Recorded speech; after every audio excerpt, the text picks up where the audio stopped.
My name is Lesa Kaercher. I'm 42 years old. I have 4 children.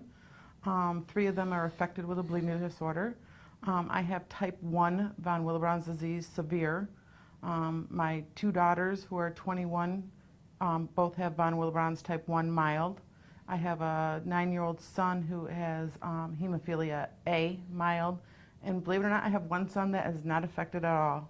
And then I think it was not until the 80s that I was actually diagnosed as von Willebrand's disease. And I just kind of, I denied my disease because they put me in a bubble in school. I couldn't do anything. They were so afraid I was going to bleed to death that they wouldn't let me do anything. So I didn't have one.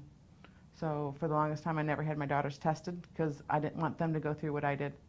And it wasn't until we had my son, 7, he's 9 now, so he was almost 2 when we finally had him diagnosed by an accident, that I actually kind of matured and grew up and had my daughters tested. For the most part, we don't let it run our life. It's there. It's just like getting up and saying, do I want coffee or do I want soda today? You get up and I prophylactically treat 3 times a week. Knowing on those days, I call my husband the medicine police. He will get up in the morning before me and pulls my factor. So it's sitting on the table when I come downstairs. It'd be like, oh, it's one of those days. My son prophylactically treats twice a week. We do him at night. It's a little bit calmer. Sometimes it's rough to try to fit it in if you're out running around or you've got plans to try to, how do you do it? Ironically, driving to the airport, because I have to treat before I fly, we're driving up the road to the airport and I have my port needle in and my husband is pushing my factor because I did not have time to calmly treat at home. We just don't let it run our lives. We try to let the kids be as normal as possible. Let them choose. My son wanted to wrestle. All right, this is your consequences. If you're going to wrestle, you're probably going to have to treat every day. If you want to do it, let's try it. Instead of no.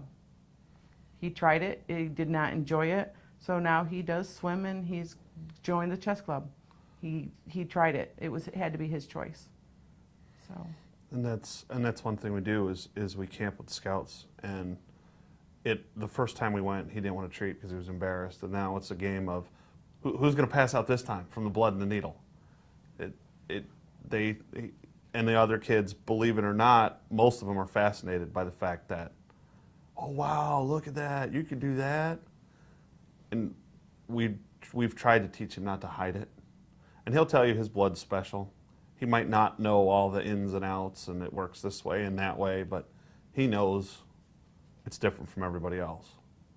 So it's educating. It's educating everybody you stumble across.